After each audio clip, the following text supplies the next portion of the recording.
So in this video, I wanted to answer what seemed like a very simple question, and that is, how far can a Zebra Sarasa gel pen write? What is the distance or length of writing you can get out of these gel pens?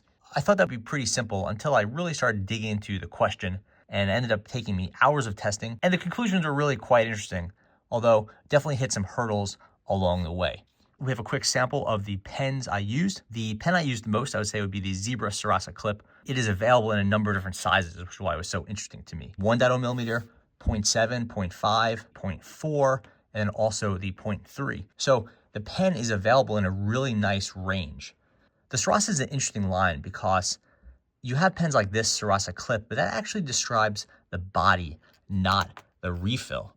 The refill is the Zebra JF 1.0. So that's the JF line of gel refills in the 1.0 millimeter. So anything in that JF line is sort of the core Sarasa gel pen. Again, it'll be in a couple different bodies, but this is the important thing. We have a number of the gel pens in that 1.0 millimeter size, and I have those from different batches as well because, frankly, I had problems testing that 1.0 millimeter. So we have those. I have a Sarasa Dry. This is called the X1. It's a 0.7 millimeter. This is sort of like the US style. That clip, 0.7. A Sarasa Clip Biotube, which is the same ink, but a new design to the tube. I just wanted to see if that would affect the test. That's a 0.5 millimeter. Here's that Sarasa Clip with that standard JF refill in that 0.5 millimeter. Sarasa Clip 0.4 millimeter. Sarasa Dry in 0.4 millimeter, and then the thinnest size that they make in the Sarasa line, which is the 0.3 millimeter. Again, there is more to the testing, but this is just sort of a representative amount of the pens, so you can kind of see what I was going for. How far does a Sarasa write? Is the dry variant, does that make any real difference? And then did Sarasa change anything notably with the release of the Biotube? Okay, so let's jump into the results.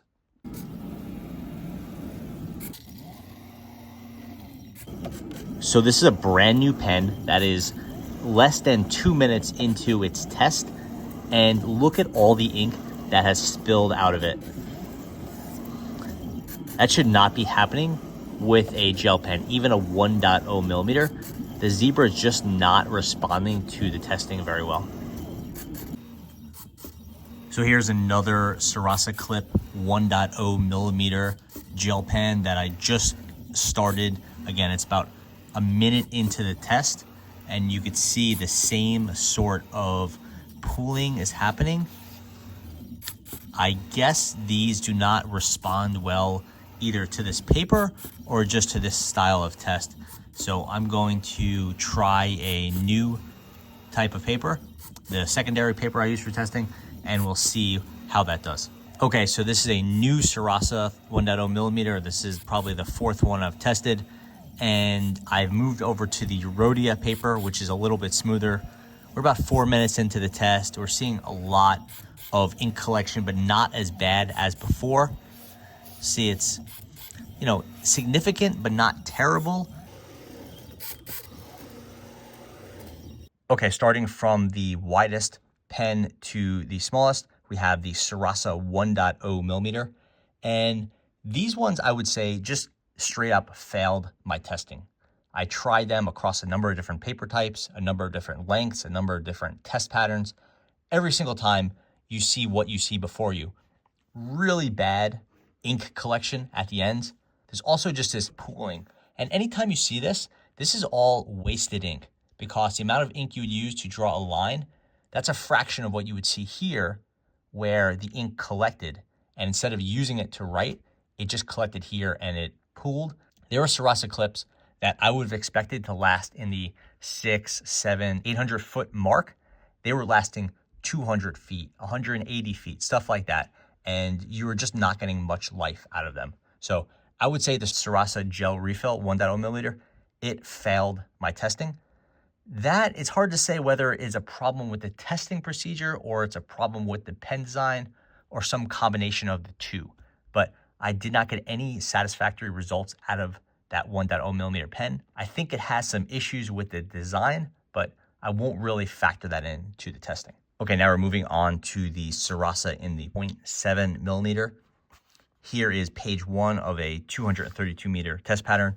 You can see it's much better fidelity than the 1.0 millimeter. The lines are pretty good, some pooling here, but overall okay performance. You can see that pooling at the end. That's not great. That's gonna be a lot of wasted ink. So the final result of this testing will not be quite as far as perhaps it would be if you were handwriting this. That said, when you're handwriting with these, you'll know they do collect ink, and you'll see a little ink at the end of the writing tip. That is wasted ink. That's a problem. It has to do with the design of the pen. As the pen gets wider and wider, it's more exaggerated. But in the 0.7 millimeter, again, we did have a good test. Here's page 1 of one of the tests. Here is page 2. Still going strong.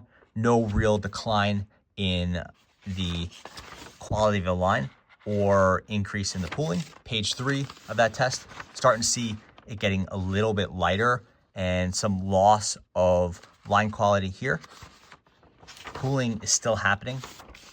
And then here is page 4 of that test. You can see it got through. It goes this way, it goes this way, and then this way. So this would have yielded less than a quarter of the overall test, which is half and then half. So this was a little bit under a quarter. And the line quality, the darkness of the line is not what I would like it to be. Here it is relative to it working. Here's it getting very, very light. I would still count this distance, but you could see the quality reducing very rapidly. So this did less than 4 pages. That means it's well under 1,000 feet of writing. That 0.7 millimeter was representative of the 0.7 millimeter testing I did. So let's move on to the 0.5 millimeter. Here we could see that the lines are a good deal finer.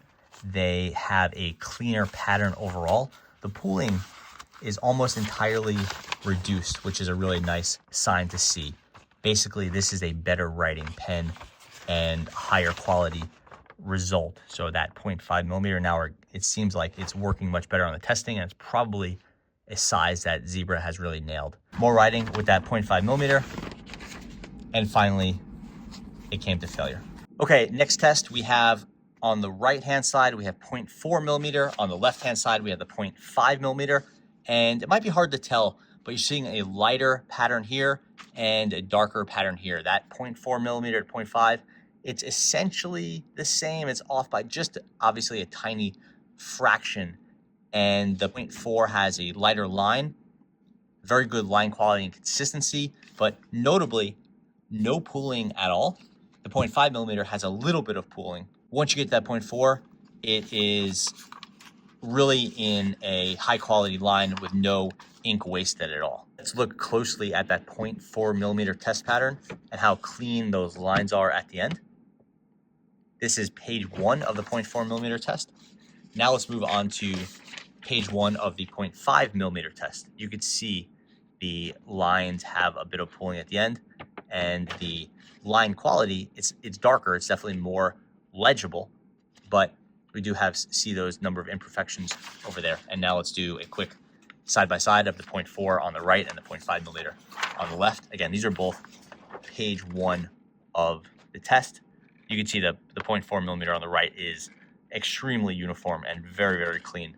The 0.5 is darker, but has some imperfections. Now just moving down the number of pages with the 0.4, we'll go through the test. And it was good until, I would say, until the last drop. Basically, the point of this is not how far did it write. We'll get into the distance later. It's that I was able to really maintain the quality throughout the length of the pen. Now we're moving on to the 0.3 millimeter. And the distinction between the 0.3 and 0.4 is pretty minimal. The 0.3 is very, very light. And you see a lot of distinction between the lines here. You don't really see the same with that 0.4 millimeter. The difference between the 0.3 and the 0.4 is pretty minimal. I would just say that the 0.3, it wrote really nicely. And it just has this super, super clean pattern. So really nice results here. And this one is very reliable up until the very end. Basically, we're seeing better results as we go down the line with these pens. And that's not always been the case. Some other companies have pens that are kind of writing better in those larger sizes. Zebra seems higher quality at the smaller sizes. Curiously, the blue 1.0 millimeter worked better than the black. I don't know if that's an ink formulation or the pen was a different batch or different run or different age. Who knows? But the blue definitely did better than the black in that 1.0 millimeter. Still, it ended up dying earlier than I would have liked, but I am much happier with this. So if you want to get a Zebra Sarasa in a 1.0 millimeter, I would definitely recommend getting the blue over the black. That is the test result we will use in the results at the end of the video. Here's another example of that black, of a different 1.0 millimeter black failing. You can see just a ton of smearing. And here is a 1.0 millimeter failing on page 1. I clearly smeared this just to show the amount of ink that was wasted, but this one was a very, very early failure and a result that we can't use. Okay, so moving through some of these results, the Sarasa Dry, this is the 0.5 millimeter dry. Very good results from this, and the 0.5 millimeter dry probably worked out a little bit better than the standard 0.5 millimeter, but similar results overall. I wouldn't say it makes a tremendous difference. Generally, I found the Sarasa Dries to be higher quality than the standard Sarasa, but they're available in limited sizes and they're harder to find. There's more on the Sarasa Dry 0.5 millimeter. Again, very good quality, no problems there. Now we have the Sarasa Dry 0.7 millimeter. It does have the smearing. It does have some problems with ink collection, similar to the 0.7 millimeter. Again, these are not really notably different from one another. It's just like the dries tend to be a little bit better. I think that improvement is more visible in the 0.5 millimeter than it is in the 0.7. Okay, so here are some of the refills from the testing. This is kind of what it takes to do this testing. A lot of ink was used. A lot of refills have been used down to the very, very end. There's no ink left in any of these. So it took a ton of testing, and I feel pretty good about the results. It's hard to say it's ever going to be truly definitive, since there's going to be variation from pen to pen, from batch to batch, from paper to paper. But I do think these are going to give you a good idea of how far a Sarasa gel refill can write. And then from that, how far a Sarasa can write relative to some of the competition. Okay, so here we have the results, and this is a distillation of the testing. This is not the entirety of the testing. I removed any really obvious failures, and I'm not going to say that was Zebra's fault or my fault or whatever. I just didn't include them. For the 1.0 millimeter, where there were a number of failures, I included the best possible outcome. For other ones, like the 0.7 millimeter, 0.5 millimeter, what I did was I put in a representative sample as opposed to just averaging everything out and have some of the averages appear off. If I tested 1 for the 0.4 millimeter, but 5 or 3 for the 0.7 millimeter, just averaging everything out could cause a lot of problems. So I have what I thought to be representative samples. It's not perfect, as you'll see. Like here we have a 0.5 millimeter writing longer than a 0.4 millimeter. That's just how the testing shook out. If I had unlimited time and unlimited funds, this would look better. But you could basically base it on the trend line, and you could see that we're seeing what we'd expect from that trend line, even if individual results did vary. The 1.0 millimeter, the best I got was 474 feet of writing. Not great, but pretty good, right? Then moving on to the 0.7 millimeter and then the 0.7 millimeter dry. Those are in that 700 plus range. Reasonable jump, what you'd expect. Not amazing distances out of those, but respectable and kind of in line with expectations. With the 0.5 millimeter and the 0.5 millimeter dry, or in this case, the 0.5 millimeter biotube, we're seeing a pretty big jump up. And you could tell when you're writing with a 0.7 versus 0.5, it's a big difference. And you're getting a lot more writing out of the 0.5 millimeter. I got a big result out of the 0.5 millimeter biotube. It's 1,488 feet.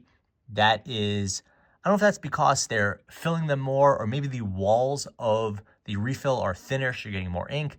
Maybe the test just went more for some reason. Who knows, right? But you're seeing a big jump up there.